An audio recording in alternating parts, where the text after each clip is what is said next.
তো সকাল, সকাল পুরুলিয়ায় পৌঁছেই মাত্র আমি বেরিয়ে পড়েছি সাইট সিইং দেখার জন্য। আর সবার ১ম আমি যেখানে যাবো সেটা হচ্ছে তুর্গা ড্যাম। তুর্গা ড্যামের পাশে একটা পাহাড় আছে। আগে চলো পাহাড়ে ওঠা যাক। নিচে রাস্তার মাঝখান থেকে গাছ। এই যে উনি আসছে, ওই জায়গা থেকে উঠলাম। আর এই দেখো, এই দিকটা পাহাড়।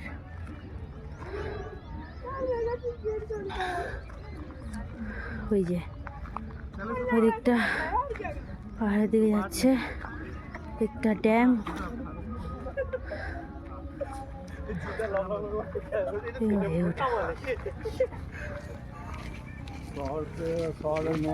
পাহাড়ের ওপরে একটি রাম মন্দির রয়েছে দেখো। সামনে যে ভিডিওতে দেখতে পাচ্ছ একটি ড্যাম দেখা যাচ্ছে, এটাই হচ্ছে তুর্গা ড্যাম।